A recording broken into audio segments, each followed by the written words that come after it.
I've never been the most nervous of performers, but I've always enjoyed having the opportunity to kind of express myself. Well, the very first time I got called upon to do a solo, in the middle of a gig, I kind of went, no. Playing the heads, playing the tunes, and then having the spaces to be able to express yourself was quite new to me at the time, and it's something actually I've incorporated into the band I play in nowadays as well. From then on, I don't think I've ever said no to a solo, so I think that kind of says a lot about what the band can do for one's confidence. There are other pieces where anybody could be called on to take a solo, and that really is the tradition in Wonderbrass, that everybody solos. I was so scared about playing a solo, never ever wanted to do it. Was just like in awe of all these people, amazing people that are in this band and some of the things they could do, and I just never thought I would do it. And it probably took at least 5 years after I joined. When people solo in the band, they generally have the rhythm section behind them. And I think the scariest thing I have ever done in my life, apart from childbirth, was, sure as a joke, I had a triangle line through one of the pieces that Rob wrote, and he decided that the last 8 bars of that, it was called Lacrimé. It's a beautiful, beautiful piece with wonderful trombone lines in it. And the last 8 bars was just my triangle rhythm, with nobody else.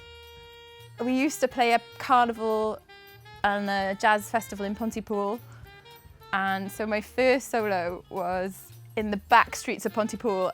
Well, we'd gone through all the town, done all the good bits, but we were still following the lorries and the floats and playing and parading as we followed round through the houses in the back of Pontypool somewhere. And we were going behind a float which had an inflatable crocodile on a skateboard tied onto the back of it. And I did my first solo in a parade in Pontypool, following an inflatable crocodile on a skateboard outside people's houses where nobody was watching, and I was like, thank God it's over.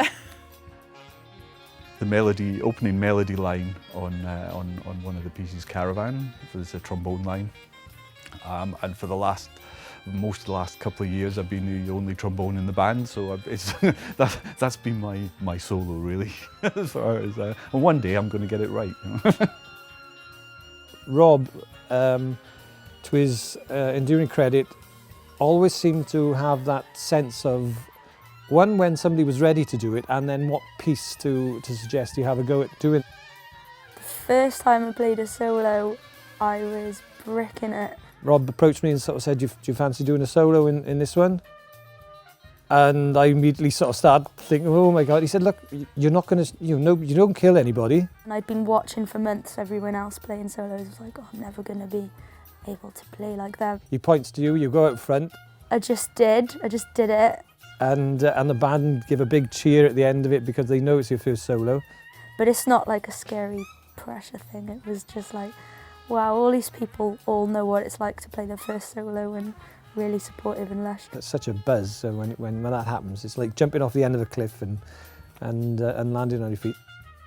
I had all this stuff in my head, and one of the things I used to do was try and play what was in my head instead of playing what I could play. So I learned that one. And one of the things Rob once said, he said, play less notes or play fewer notes. I was like, that's a really good point. It just seemed really natural with this group actually, and the music really lends itself to doing solos and being creative in the background as well. You can see somebody who's been called on to do a solo, and they're up there doing it, and they come up with something which, is legitimate. It's their statement.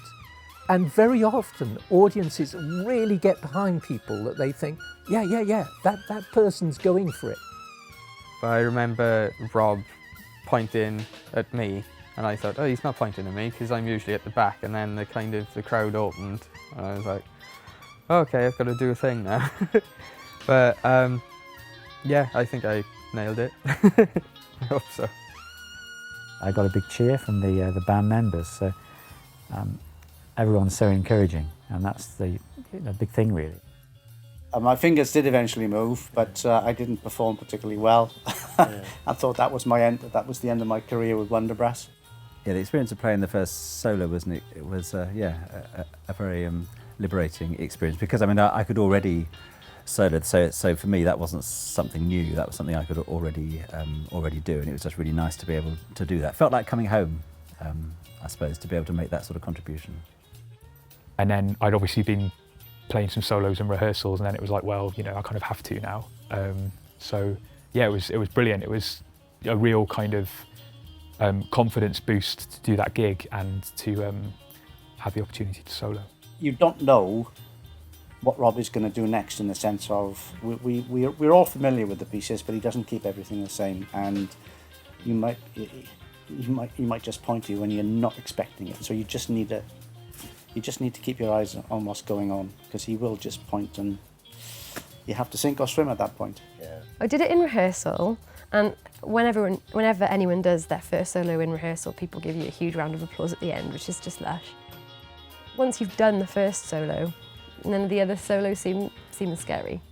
But now and again, Rob throws one back to the rhythm section, and we either get a drum solo or we get a bass solo, and yeah, so probably there's probably two drum features in a gig.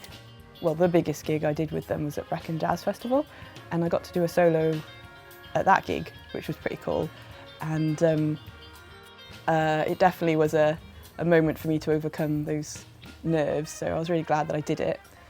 And I know that my dad recorded it and was constantly showing all his friends for about 5 years afterwards, because his daughter did a jazz solo at Brecon Jazz, and my dad was a big fan, so yeah. Yeah, I remember my cheeks burning, thinking, I can't do this. But then I did, and everyone clapped, and they moved on to the next person. And you think the spotlight's on you, but it's not really. Everyone's playing. It's not, you know, it's not as nerve-wracking. It was good to get it out of the way, to be honest. Soloing I love doing and find it very easy.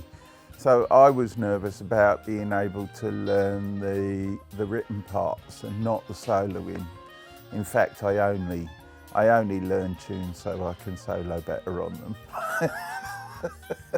But I remember doing it in Brecon Jazz Festival one time, and at the end of it I realised I hadn't breathed through it all because I just felt so exposed, and it was really quite thrilling. So I don't know how people do solos all the time, but I suppose when you're playing a brass instrument you've got to breathe, so that's the difference.